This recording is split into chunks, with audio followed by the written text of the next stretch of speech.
Honneur à vous les frérots, j'espère que vous allez bien et bienvenue sur Fumigène. Eh bien écoutez les gars, aujourd'hui on va se faire la review de l'épisode 1 de Demon Slayer, la saison 3. J'ai donc été voir tout cela en avant-première au CGR de Sarcelles. Et d'ailleurs ils nous ont donné un petit sorte de petit book là, c'était plutôt sympa, plutôt pas mal. Niveau marketing, de toute façon, Demon Slayer, c'est de la tuerie, clairement. Mais avant de lancer cette vidéo, évidemment, on va parler de Demon Slayer, mais on va parler aussi de Broken Horizon, tome 3, les frérots. Et oui, il est sorti, Broken Horizon, tome 3, mais évidemment, on a toujours le tome 1 et le tome 2. Ils sont jamais très loin de moi, vous le savez, ça.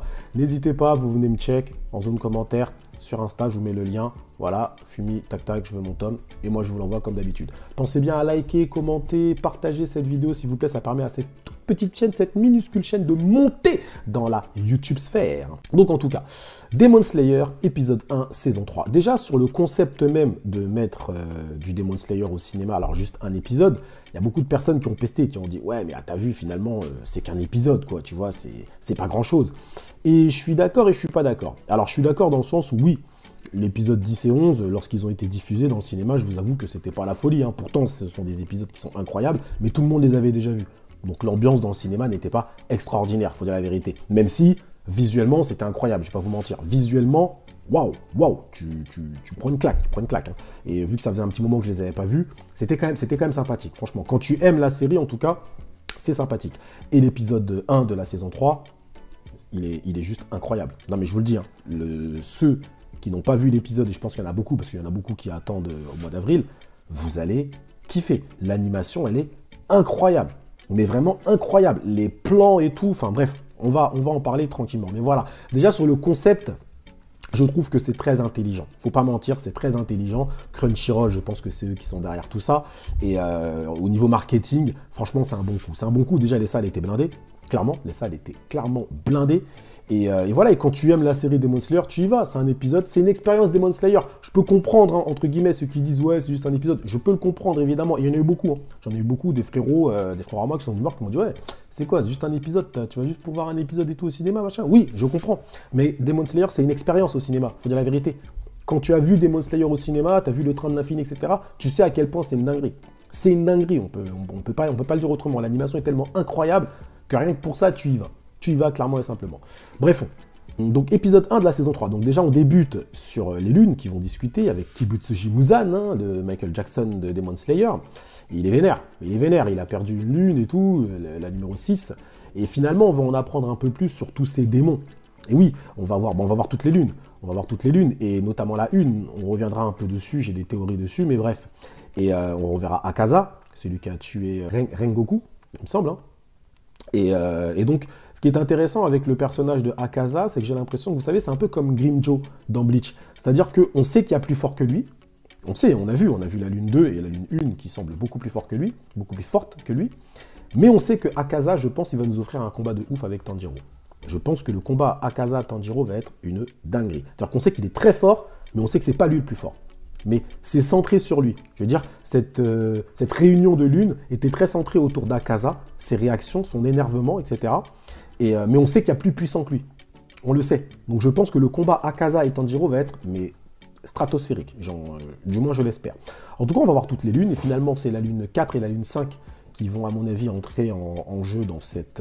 du moins, ils vont entrer en action dans cette saison 3. Et que dire ? Alors, sur le chara-design des lunes, je le trouve franchement, encore une fois, il y a une belle imagination. Franchement, je trouve qu'elles sont plutôt dégueulasses. Donc c'est bien, il faut qu'elles soient dégueulasses, il faut qu'elles nous dégoûtent, c'est bien. Mais, il y a une information apparemment que nous n'avons pas. C'est la lune, il me semble, numéro 5, celle qui est dans le pot, qui dit ouais, j'ai une information, etc. Donc est-ce que l'information, c'est tout simplement l'emplacement du village des forgerons ? Parce qu'apparemment, c'était une information qui était très cachée, donc c'est peut-être juste ça l'information. Vous voyez ce que je veux dire ? Donc bref, en tout cas, on va avoir la lune numéro 1. Et cette lune-là, quand tu la vois tout de suite, alors je vous avoue, dans la salle, les gens ils ont fait « Wow !» Ce qui prouvait que les gens n'ont pas lu le manga. Maintenant, parce qu'ils étaient tous choqués de voir la lune numéro 1, comme moi. Donc attention, il y a beaucoup de personnes dans Demon Slayer qui n'ont pas lu le manga. Donc déjà, je vous demande, s'il vous plaît, de ne pas spoiler en zone commentaire. Je n'ai pas lu le manga et je ne le lirai pas. Demon Slayer, pour moi, c'est en animé. Très clairement, tellement l'animé a un niveau de ouf. Je ne veux pas me gâcher l'expérience Demon Slayer en manga, c'est logique. Donc s'il vous plaît, ne me spoilez pas en zone commentaire. De toute façon, j'ai des modos qui, eux, connaissent la suite de Demon Slayer. Les messages seront strikés direct. Et voire même les gens qui font ça, on va les ban tout de suite, ok? Donc la lune numéro 1, les mêmes boucles d'oreilles que Tanjiro, les mêmes boucles d'oreilles que le père de Tanjiro. Est-ce que c'est le père de Tanjiro? Bah, visiblement non, parce que derrière, après, on a eu un flashback, on a vu qu'il a déjà eu une interaction avec Tanjiro. On ne l'appelait pas mon père. Donc très clairement, c'est pas, pour l'instant en tout cas, visiblement, c'est pas le père. Mais c'est un utilisateur, je pense, du souffle du soleil. C'est ce qu'il disait. Donc c'est le souffle originel, d'après ce que j'ai compris. Dans la saison 2, ça a été expliqué par le père de Rengoku. Donc c'est un utilisateur du souffle du soleil qui est un démon. Mais quel est le lien avec Tanjiro? Il a lui aussi la marque. C'est fou, mais il en faut plus. Il en faut plus, faut pas mentir. Mais là, tout de suite, est-ce que j'ai une théorie sur est-ce que c'est le père de Tanjiro? Ça serait fou, parce que je pense que Tanjiro, normalement, il se souvient de son père. Il a déjà fait la danse du dieu du feu, je sais pas quoi, là, quand il a battu l'autre lune, là. Enfin, quand il a battu. Il l'a pas battu, mais bref, quand il a combattu l'autre lune. Donc, je vous avoue que je sais pas. Maintenant, ce qui est intéressant aussi à noter, c'est que, vous savez, à un moment, dans l'arc du quartier des plaisirs, à un moment, quand il combattait la fille, là, il me semble que c'était Daki, son nom, je crois. Bon, bref, peut-être que je me trompe. Et à un moment, elle avait des souvenirs qui lui revenaient, mais des souvenirs de Kibutsuji Muzan. Et des souvenirs de cet homme-là. Donc ça veut dire que Kibutsuji Muzan et cet homme-là ont déjà combattu ensemble. Enfin, ensemble. L'un contre l'autre. Donc, est-ce que Kibutsuji Muzan a gagné ce combat et finalement, après, il en a fait un démon? Là, c'est très très bon comme intrigue. Je trouve que l'intrigue est vraiment très intéressante autour de cette première lune, parce qu'on sait qu'il y a un lien évident avec Tanjiro, il y a un lien évident avec le père de Tanjiro, il y a un lien avec le souffle de Tanjiro, souffle du feu, souffle du soleil, bref, on appelle ça comme on veut, mais il y a un lien avec le souffle de Tanjiro, donc le souffle originel, d'accord? Et c'est un démon. Donc là, j'avoue, c'est intéressant. En termes d'intrigue, ils sont bons, ils sont même très bons. En tout cas, donc Tanjiro se remet, il est en convalescence de son combat contre Jyutaro, etc. Donc Zenitsu, Inosuke, ils sont déjà repartis, eux. Et lui, il a du mal à se remettre. Et il a plus d'épée. Donc il va aller dans le village des forgerons pour déjà se refaire une épée, enfin qu'on lui trouve une épée qui casse pas, parce que lui, à chaque fois, Tanjiro, son épée, soit elle est bréchée, soit elle casse. En même temps, tu me diras, c'est peut-être lui qui l'utilise mal. Mais il faut qu'il aille dans le village des forgerons. Il va retrouver donc un pilier, la fille, je me souviens plus de son nom, désolé. Et apparemment, il va rencontrer aussi un deuxième pilier. Donc ça veut dire que dans cet arc, il y aura Tanjiro et 2 piliers, ce qui est assez lourd. Assez lourd. 2 piliers avec lui, mais ils vont combattre apparemment 2 lunes. Ce qui, à mon avis, est une puissance équivalente. Donc, que dire? Ah oui, il y a une petite sous-intrigue aussi. Apparemment, dans ce village, il y a une arme secrète qui peut rendre Tanjiro plus fort. Alors, est-ce que c'est un truc un peu plus, je pense, philosophique? Vous savez, une arme, on va lui dire, ouais, c'est les sentiments d'un tel, l'amour ou je sais pas quoi, d'un nani, qui vont te rendre plus fort. Parce que, est-ce que c'est une arme, point de vue physique, ou est-ce que c'est un truc poétique, un peu philosophique? Je pose la question. On verra par la suite. En tout cas, j'ai trouvé que cet épisode était vraiment magnifique parce que tu rentres direct dans le truc. Et en termes d'animation, voilà, je parlais de l'animation. Alors, les moments les plus impressionnants de l'animation, c'est dès le début. C'est quand tu as tous les mouvements de caméra et tout. C'est juste stratosphérique, c'est incroyable. C'est juste incroyable. Limite, ta tête elle tourne à la fin. C'est un truc de fou, les plans, c'est tellement beau. Après, c'est peut-être, vu que je l'ai vu au cinéma, c'est peut-être ça qui, on va dire, qui a embelli la chose. Mais les mouvements de caméra sont impressionnants. La précision et tout, des bruitages, tout, c'est incroyable. Franchement, Demon Slayer au cinéma, c'est extraordinaire. Mais je pense que cette saison, effectivement, ils avaient fait une annonce, ils avaient dit qu'ils vont passer un cap. Écoutez, franchement, ouais, je comprends. Si c'est ça le niveau, ah ouais.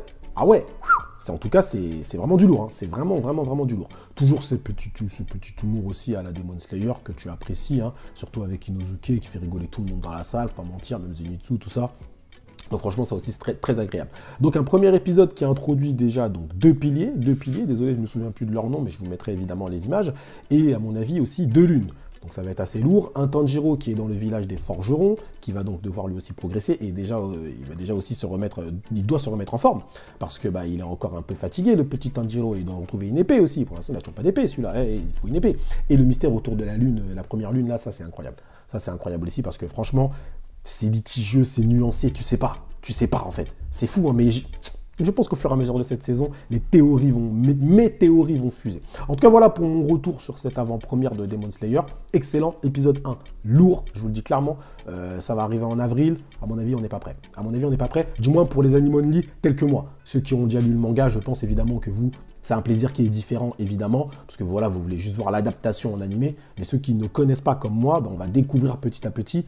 Ah, je sens que je vais kiffer, je sens que je vais kiffer. Normalement, il devrait y avoir des reviews de Demon Slayer sur cette chaîne. Normalement, j'aime pas m'avancer, mais normalement, je pense que j'aurai le temps d'en faire. Donc voilà les frérots. En tout cas, merci à vous d'avoir suivi cette petite review jusqu'au bout. Prenez soin de vous et que l'honneur de Tanjiro soit avec vous. Yo, I got a lot of shit to say, so I'ma do this every day. I'll be writing things until I'm fucking buried in my grave. 6 feet deep under, but my body won't decay. Cause my messages are